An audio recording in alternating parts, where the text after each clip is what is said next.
ачык эле айтып атышат. Бул жерде биз байыбыз. Бул жерде назары ач адамдар келип жашап калат. Алардын кандай акысы бар ушундай дегенгечи, биринчи, экинчи сорт деп бөлгөнгө. Такылдасаң чыкпайт. Себеби камера келгенин булар угушту. Камера жок болгондо булар азыр менин бетимди түтүп алышат.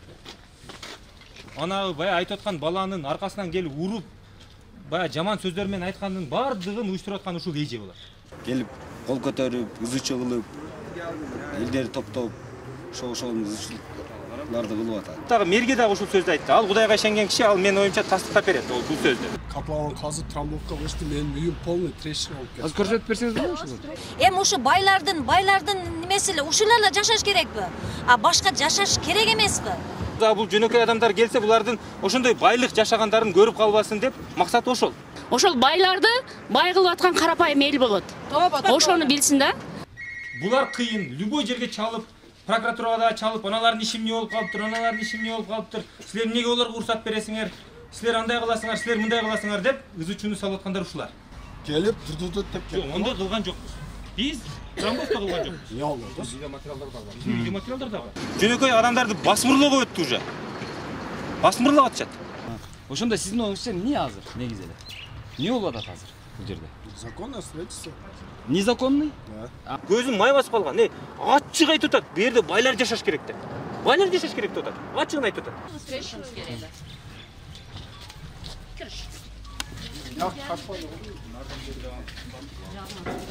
Үйлөрүн көрүңүздөр. Бул жерде бир чектин баасы азыркы күндө эң арзаны $50,000 болсо керек. Одон кем таба албайсыздар. По-моему, бул жерде жок даже, жок дейсиз да.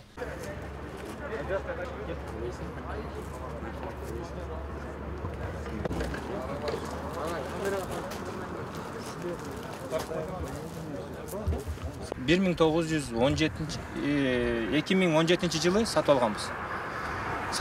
Биз бул жерде $670,000 сатып алганбыз. Бул жерди биз сатып алганда кредит оформить этип алганбыз. Ошодон бери биз разрешительный документтерди жасап келатабыз. Быйыл биз разрешительный документтерди октябрь айында, биз сентябрдын этегинде бүттүк. Сентябрдын этегинде бүтүп, октябрдан кийин, шайлоодон кийин биз баштадык. Бул жерде бардыгы мыйзам ченемдүү. Тиешелүү документтердин бардык кааласаңыздар копиясын сиздерге бардыгыңыздарга бирден беремин. Бардыгын копия кылып алдык. Бул жердеги Ошондо кимдерден уруксат алынган?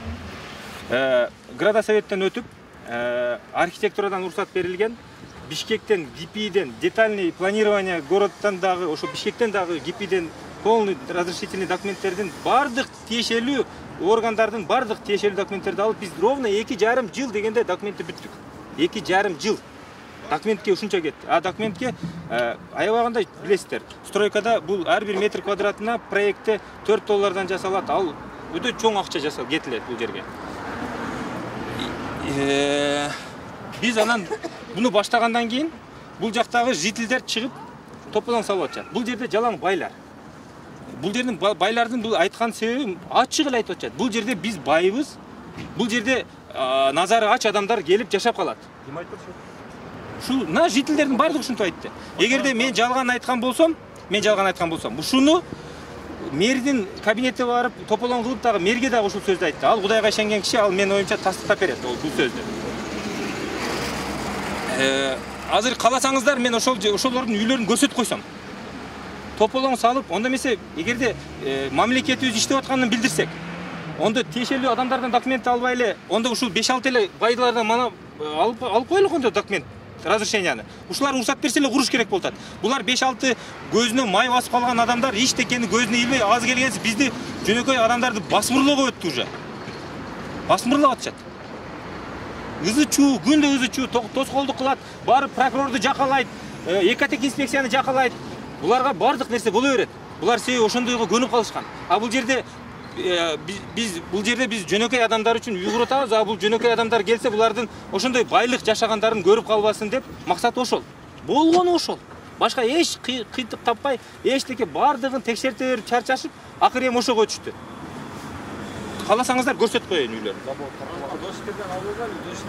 Анан кече күнү келип, мен ушу ишти баштагандан бери күндө мен бутум прокуратурада. Биз иш кылбай эле ошо прокуратурага сурак берип жатабыз. кайра чакырат, кайра документтерди алып барабыз, кайра эмнең туура эмес, анерің бардыгын текшерип бүткөндөн кийин деле кайра булар барып олорду коркутат. Сен булардан акча алып алгансың, сен мени каматам. Булар себеп кыйын да. Булар бугайлар. Буларды эч ким токтото албай атат азыр. Эч ким токтото албай атат. Себеби жалаң кыйындар болуп калган. Аялдар бардыгы бирөөсү дагы эми арасында болушу мүмкүн 2-3 эле.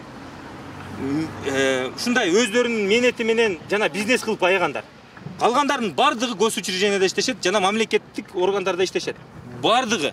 Мен бардыгын үйлөрүн жана азыр таможниктер бардыгын үйүн көрсөтөм мен азыр. Ошо подетально көрсөтүп берейин деп атайын. Мына эжелер келип алып мени тополоң кылышат.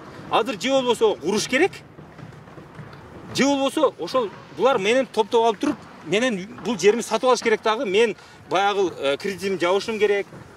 Бул эжелердин кайтарып беришим керек. Анан эки эселеп булар күтүп атат. Анан бул жердеги жумушчулардын айлыктарында бербей коюп, ушундай жолго барыш керек. Же менин бардык законду, укугумду коргоп бериш керек. Мыйзам ченемдүү органдар. Мен укугумду коргой эле, кайра бул байлар барып бузуучу кылса эле, ушулардын укугу наоборот бизди кайра текшерип атат. А буларды текшере турган, же буларды онтип неме кыла турган адамдар жок. Себеби булар көзүн май басып калган. Ачык айтып атат, бу жерде байлар жашаш керек деп. Байлар жашаш керек деп атат. Ачыгын айтып атат. А биз мына ошол азыр бардыгы келген жок. Мыналар силер чакыргандарын, булар силер чакырган экен, мен да ачыгын айтайын деп айла жок чыгып атабыз ушуга. Мына эжелер ушундай ачык ушундай. Биз бардыгын буруп закондуу түрдө алып кетип атабыз. Биздин ишибизди секиндетип аткан только ушулар. Алган давай бүтүрүп бергиле сурагын. Мүмкүн болсо ошо байлардын атын айтып коя аласызбы? Азыр мен детально азыр үйүнө алып барып көрсөтүп берип коем азыр. Men shu Osh shahrini turg'uniman. Turaqanova Zulfiya bo'laman. Uktamjonovnaman. Men bola chaqam bilan juda ko'p yillardan beri uy joysiz qiynalgan odamman. Hozir men tayyor uy olganim, meni hech qanday qurbim yetmagani uchun bola chaqamni Rossiyaga chiqarib, kecha kunduz uxlamasdan o'sha yerdan aqcha topib, 30% dan bu odamga oldindan berib, 3 yilga bizga prosenti yo'q, boshqa oqcha qo'shimchasi yo'q. Bizga juda qulaychilik yo'lini yaratib bergani uchun biz mana shu uyni orqasidan kunda mana shu shuni kutyapmiz. Bu yerda to'sqinlik qilayotgan boylar uchun, boshqa katta qo'lida bor kuchli odamlarga men har kuni aytaman, oldiga chaqirsa oldiga boraman. Ularga o'xshab meni bir g'arich ham yerim yo'q, joyim ham yo'q. Bular o'zlarini o'ylamayaptimi?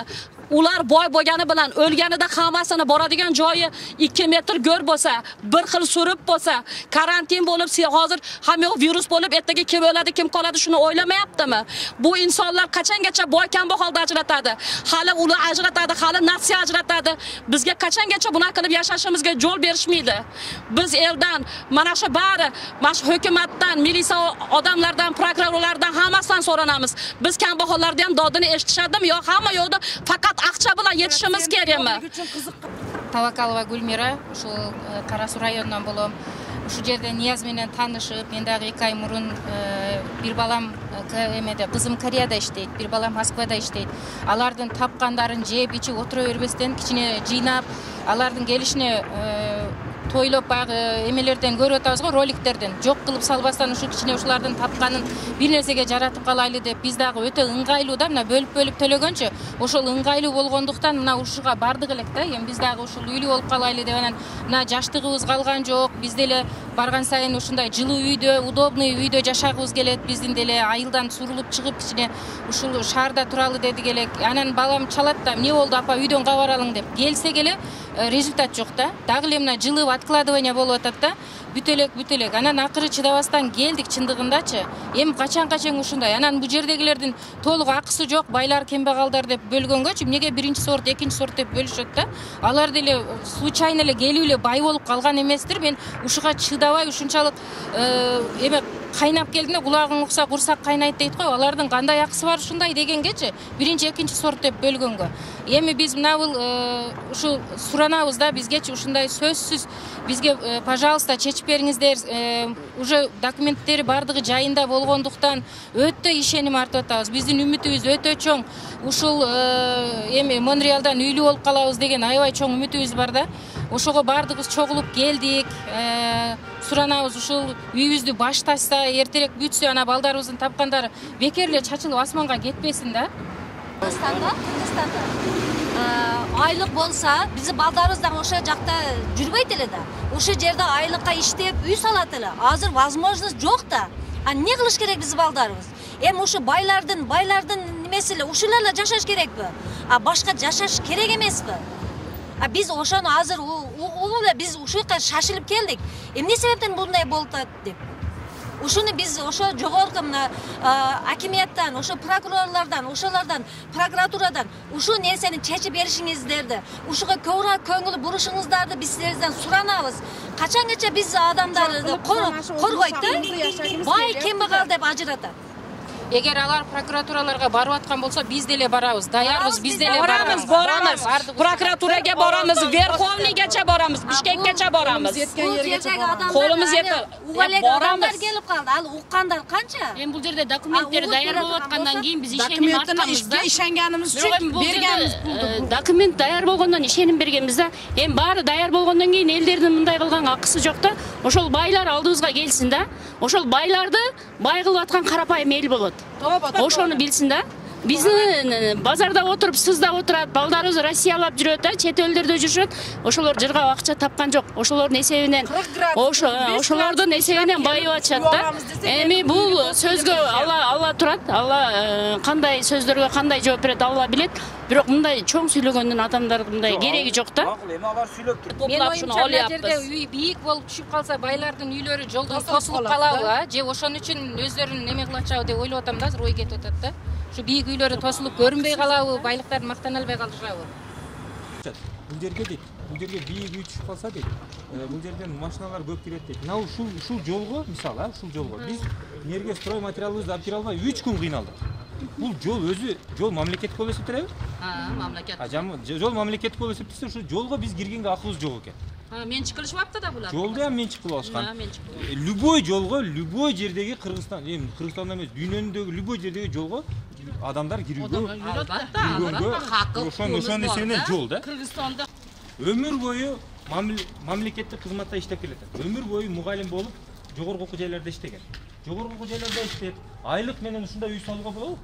Жок. Күйөөсү дагы өмүр бою мамлекеттик иштерде иштеп келет. Оны өзүңүздөр тактап аласыздар. Ушул эже чыгып алып, ит айтпаган сөздөрдү айтып, себеби булар кыйын, айттым го, булар бай. Ачыгын эле айтышат, биз байбыз. Биз берде неме экинчи сорттогу адамдар жашап калат. Биздин байлыгыбызды, биздин кантип жашап атканыбызды көрүп калат. Ошондой мааниде айтышат. Жүрүңүздөр эми. Мына такылбастан чыкпайт. Себеби камера келгенин булар угушту. Камера жок болгондо булар азыр менин бетимди түтүп алышат. İkinci sort bo'lib biz nima? Kambag'al bo'lib yashamaymiz ekanmiz. Sizlarga o'xshab biz qavlat olsak, qo'ygan aqchani.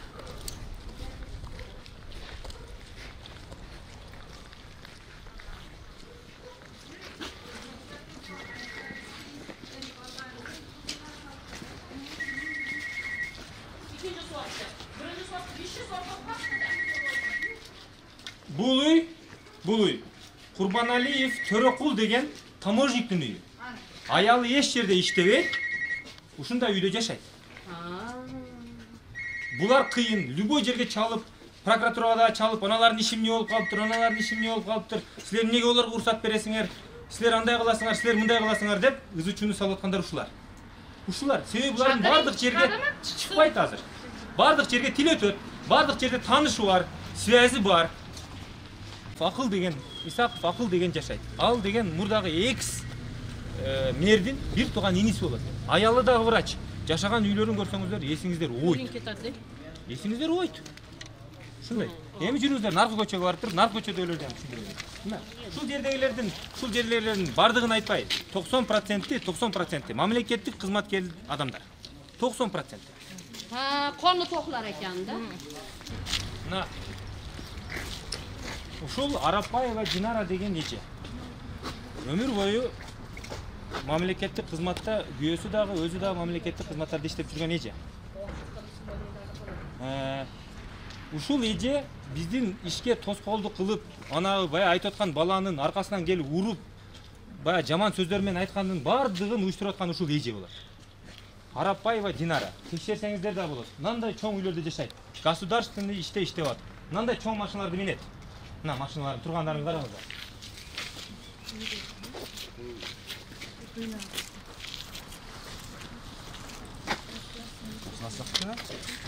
Shunday. Elestasingizlar. Hozir bu o'zini so'rab ko'rsak bo'ladi. O'zini do'matlarida turib, aytingizlar, qildatingizlar. Men atayman sho'ga deb keldim. Nima salom? Ana nima? Nima bulda uy? Nima so'rasangiz Hozir. Саламатсызбы? Азыр могу жигит айтып атат. Бул курулуш компаниянын эсимин деп атат. Анан бизге уруксат бербей атат, кошуналар абдан тоскоолдук кылып атат дейт да. Бул негизги дооматыңыздар эмне? Мен маалымат бере албайм да. Бул Өзүңүз тааныштырсаңыз? Мен маалымат бере албайм.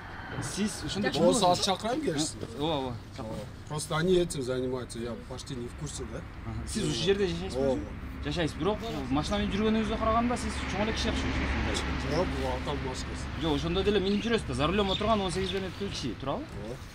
Ошондо сиздин оюңузча эмне азыр негизи эле? Эмне болуп атат азыр бул жерде? Законное строительство. Незаконный? Да. Незаконный. Ошол незаконный деген эмне ал? Потому что перечим берген экен го. Кандай? Например, соседтерден кол алгыла деди да, типа согласен на строительство депчи. Азыр булар трамбовка кылышты. Катлаван казып трамбовка кылышты, менин үйүм полный трещина болуп кетти. Азыр көрсөтүп берсеңиз болобу ошол? Трамбовка кылган жокпуз. Биз дагы бир жолу айтабыз. Трамбовка кылган жокпуз. Себеби азыркы жаңы норма боюнча шагылга жеткирип туруп ошол жерден куюп кетет. Барып көрсөңүздөр ham болот. Алдында трамбовка болгон жерди бир эле мынтип караган адам түшүнөт. Көрсөңүздөр да болот. Трамбовка болгон жок. Үйүм жөндөп тура деп алды. Ошону силер катлаван казып атканда айткансың. Катлаван казып атканда силер трамбовка Катлаван эмес. казып бүттүңөр. Анан кийин бир баягындай чоң бульдозерим да чоң баллондору менен келип дутутут деп кетти. Жок, ондой кылган жокпуз. Биз трамбовка кылган жокпуз. Эмне алды? Видеоматериалдар да бар. Видеоматериалдар да бар. Менде деле бар титирип аткан. Сиздер ошол көрсөтүңүздөр анда. Жарылгандан көчөрүңүздөр. Жок, мен эмес, бардыгыбыз эле киребиз, мен кирип эмне кылат мен. Бардыгыбыз киришimiz керек. Кириш. Мына үйлөрүн көрүңүздөр.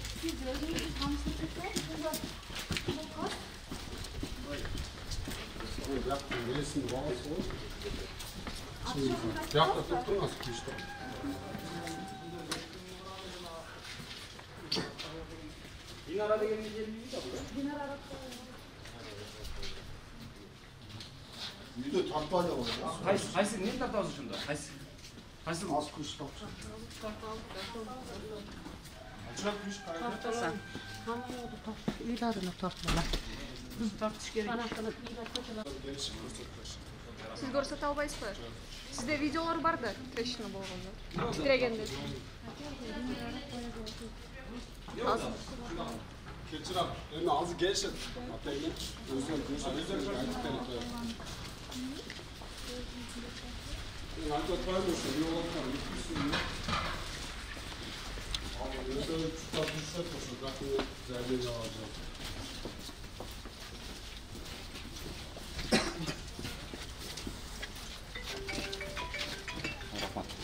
Alır. Yok,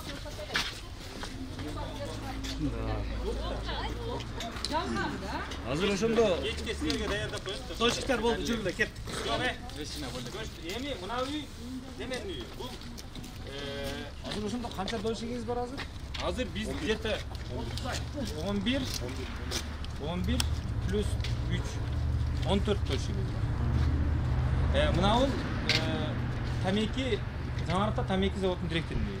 Ал жерде Ажимаматов Алмаз деген таможниктин үйү бар. Жүрүңүздөр көрсөтүп коеюн. Ошолор да. Жок, буларга азыр кирбейли, өзүнө жооп сурабайлыбы бул? Сураңыздар болсо, сураңыздар. Эч ким киргизбей атат. Бул киргизип, буям разрешение жок деп чыгарды. Табаки заводунун директору экен. Тамеки заводунун директору.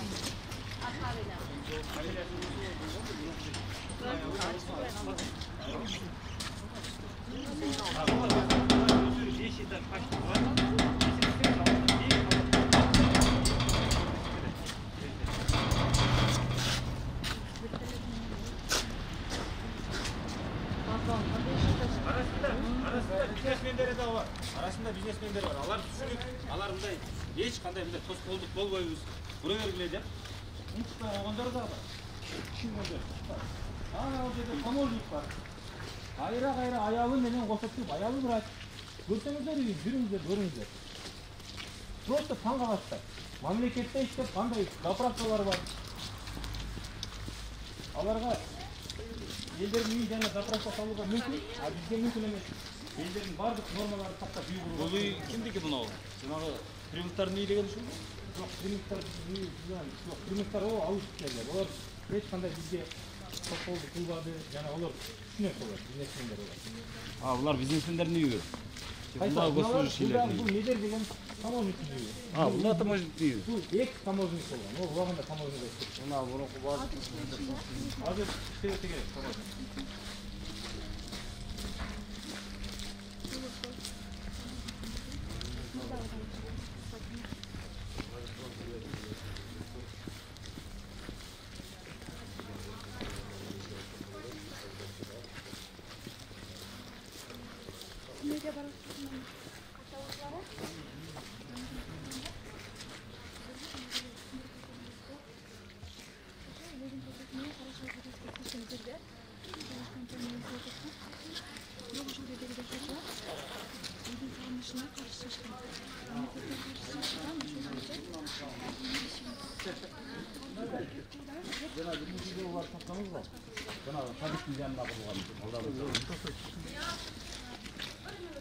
Az тоқтап тұрсаңыз мен айтып қояйын. Бұл жерде өзі бір чек жердің басы қанша өзі? Бұл жерде бір чектің басы азыркы күндө ең арзаны $50,000 болса керек. Одан кем таба албайсыздар. По-моему, бұл жерде жоқ даже, жоқ кесе да.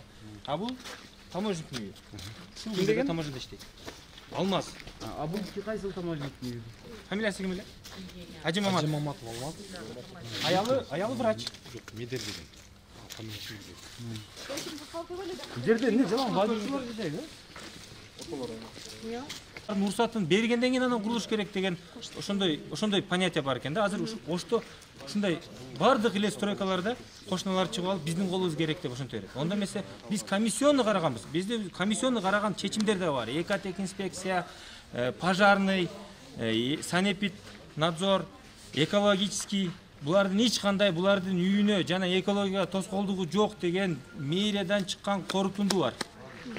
Bizde ошонун кааласаңыздар, ошонун көчүрмөсүн беребиз. Ана ал жерде 3 этаж, мына кызыл үйдүн наркысында 3 этаж үй, кечеги биринчи кирип алып, ана заборду түртүп талкалаган эженин үйү. Каерде иштеген билбейм. Анан сурап атат да, сиздердин курулушуңуздар бул жакта кичкене ылдыйда калып кетти да, анан буларга кандай зыян тийиши мүмкүн? Биз дагы ошого таң калабыз. Мына эжеге мисалы менин курулушум эмне зыян тийиши мүмкүн? Алар айтып атат, эртең биздин жолубузду тосуп коет, бул жерге жителдер көп келип кетет дагы, анан биздин жолубузга мүмкүн эмес болуп калат. Биз айтабыз, бизге паркингке, жер астында, жер төлөө, машина коюучу жайга только көчө жактан кирет. Болду. А булар жок, биздин көчөгө кирбеш керек. Бул жерге только мындай ач адамдар келип жашайт деп айткан. Ачыгын айткан. Мен жалаң ушундайлар жашайт. Булар назар толук. Бизге мындай үйдө биз бул дарья кандай каяка кайрылыш керек, жаракат неден кеткен, кандай болгон, лицензиясы бар, организациялар өзү бериш керек, ошол жактан алыш керек.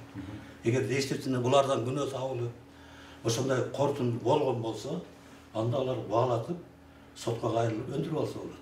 Мына мындай тиянакты бүгүнкү күндө биз көрө элекпиз, алар арызданууда, прокуратурага барылды, биздин ишканага кайрылды, биз акыркы арызын өткөндө бердик эле, азыр менин жанымда жок. Башка күнү келсеңер берем.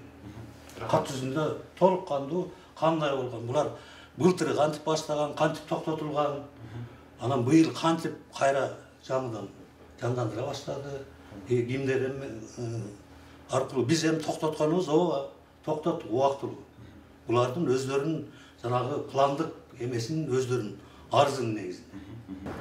Ушул кече күнү келип могу жерде обращение кылабыз деп кичине ызычуулук кылып мен түшүндүргөм. Бул жака киргенге болбойт, бул частный территория дегенине карабастан бир-эки аял могу жерди дарбазаны кичине бузуп киргенге аракет кылды. Анан мен дагы могу милицияларга чалып, ал жактары эме кылып фиксация кылдырып койгом. Участковый келген. Видео бүт бар, но балдар дагы күбө болгон. Видеолор бар. Анан ушул эме боюнча, ушул кандай десем, учурунда мына балдардын бизге ишке действительно тоскоолдук болуп атат.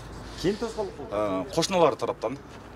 Кээ бир күнү болуп калат, биздин мына спецтехникалар келип калган учурларда жолго биз тротуарда турабыз деп тоскоолдук кылат. Анан эртең менен баштап кетип атсаң, саат 9-да баштасаң, 8:30-да баштасаң, мынтип айтып калышат. Токтот, биз уктап атабыз. Эми биздин да мындай внутренний порядок бар да. Балдардын өзүнүн убактысы бар. Ошого карап жумушту жүргүзө албай жатабыз. Биздин техникаларыбызды киргизбөөгө көп аракетти көп кылып атышат.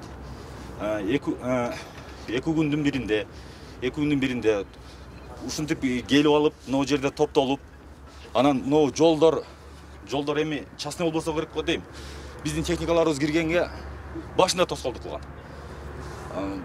Эми киргизе албай атабыз, ачыгы. Ушунча балага материалды киргизип бериш могу жактан эми тозого эле болуп атат. Ачык эле мыналарды бири-бирден ташытыш, булар деле бирөөнүн балдары. Ызычы кылат, келип кичине кол көтөрүп түшүнбөйсүздөр, мыйзам түрүндө чечип берсе жакшы болот эле биз дагы. Жумушубуз токтой улантат эле. Ошол биздин чарабыз. Өзү негизи ана бир айдан бери кандай тоскоолдуктар жаратты, качан ошону мындай тактап түшүндүрүп айтып кетесиз, кандай тоскоолдуктар жаратат эмне? Ошо Экотектен келген сотрудниктер менен барып өлчөгөн учурда эле келип кол көтөрүп, ызычы кылып, элдерди топтоп, ошол ызычыларды кылып атат. Но эмелерди заборду бузуп кирди дегенде бар белең ушул жерде? Ооба, бар элек ушул жерде. Ошо боюнча айтып берсеңиз, эмне кылып бузуп келишти, силерге эмне деп айтышты? Бизге иш токтообуз деп наракта азыркы сүйлөгөн бала менен биз менен чогуу иштегенчи. Ошого кичине кол көтөрүүлөр болду ушулар тараптан. Ошол биз бул жакта көп катар эле турдук да. Биздин жумушубузду аткарыпчы. Башка акча движение кылбадык. Ошол. Аты жөнүңүздү айтпайсызбы? Аты жөнүм Момун уулу Абдыманап. Ош шаарына карашчы. Ош шаарында туулган. Ачык эле айтып атышат. Бул жерде биз байыбыз. Бул жерде назары ач адамдар келип жашап калат. Алардын кандай акысы бар ушундай дегенгечи, биринчи, экинчи сорт деп бөлгөнгө. Такылдасаң чыкпайт. Себеби камера келгенин булар угушту. Камера жок болгондо булар азыр менин бетимди түтүп алышат. Ана бая айтып аткан баланын аркасынан келип уруп, бая жаман сөздөр менен айткандын бардыгын уюштуруп аткан ушул эже булар. Келип кол көтөрүп, ызычы кылып, элдерди топтоп, ошол ызычыларды кылып атат. Дагы мэрге дагы ушул сөздү айтты. Ал Кудайга ишенген киши, ал менин оюмча тастыктап берет бул сөздү. Катлаган казы трамбовка болушту, менин үйүм полный трещина болуп кетти. Азыр көрсөтүп берсеңиз болобу ушуну? Эми ушу байлардын немеси эле ушуларла жашаш керекпи? А башка жашаш керек эмеспи? Бул жөнөкөй адамдар келсе, булардын ошондой байлык жашагандарын көрүп калбасын деп максат ошол. Ошол байларды бай кылып аткан карапайым эл болот. Ошону билсин да. Булар кыйын, любой жерге чалып, прокуратурага да чалып, аналардын иши эмне болуп калыптыр, аналардын иши эмне болуп калыптыр, силер эмнеге олорго уруксат бересиңер, силер андай кыласыңар, силер мындай кыласыңар деп ызычууну салып аткандар ушулар. Келип дурдут деп Жок, ондой кылган жокпуз. Биз трамбовка кылган жокпуз. Эмне болду? Видеоматериалдар да бар. Видеоматериалдар да бар. Жөнөкөй адамдарды басмырлоого өттү уже. Басмырлап атышат. Ошондо сиздин оюңузча эмне азыр негизи эле? Эмне болуп атат азыр бул жерде? Законное строительство. Незаконный? Да. Көзүм май басып калган. Ачык айтып атат. Бу жерде байлар жашаш керек деп. Байлар жашаш керек деп атат. Ачыгын айтып атат.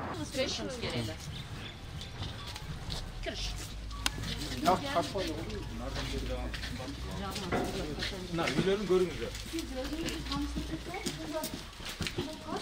Бул жерде бир чектин баасы азыркы күндө эң арзаны $50,000 болсо керек. Одон кем таба албайсыздар. По-моему, бул жерде жок даже, жок дейсиз да. Миллионер болуп, 3 квартира алып койгон. Кимге силер представителсизби? Биз биринчи менен экинчи көчөнүн жителдерибиз, жашоочуларыбыз бүгүн ушундай өтө жаман маалымат чыгыптыр. Биз ошого комментарий берелик дедик элек. Ыдырыс эке, эми сиз образованный адамсыз, высшее образованияңыз бар. Сиз бул жителдер только бул райондо бай адамдар жашайт деген маалыматты сиз айтып атасыз. Бул уже жанагы классовый ненависть, разжиганияга кирет да. Бул маалыматты биринчи айтыш үчүн какой-то бир подтверждение болуш керек эле да. Что касается стройка боюнча, да, бул стройка бүгүн ошо Нияз мырза айтты, 2 жылдан бери разрешение алып кура албайтам дейт. 2019-жылы август айында курулуш башталган. Биз ошол күнү мыйзам чегинде эч кандай тополоң кылбай, мыйзам чегинде экотехинспекция, мэриядан чалып сотрудниктерин чакырганбыз. Bizде видео материалдар бар ал боюнча. Келип туруп, мост мыйзамсыз болуп атабы стройка, же документтери барбы текшерип бериңиз деп суранганбыз. Ошол маалда документтер алып келгенде эч кандай документтери жок болгон. Тиешелүү документтери, уруксат кагаздары жок болгон. Биз арыз түрүндө кайрылганбыз. Арыз түрүндө буларга биздин арыз негизинде стройка токтотулган. Анткени эч кандай уруксат документтер болгон эмес. Быйыл 6-7 октябрдан кийин, событиялардан кийин курулуш башталды кайрадан. Биз кайрадан эле биздин бардыгыбыз бул жакта врачтар жашайт, жеке ишкерчилер жашайт. Бул жакта жалаң таможниктердин үйлөрү эмес, сиз айткандай биз бул жакта ар кандай профессия адамдар жашайт. Биз бардыгыбыз с высшим образованием. Мы как положено мыйзам чегинде кат түрүндө кайрылып атканбыз. Прокуратура органдарга, экотехинспекция, архитектура органдары кайрылып туруп кат негизинде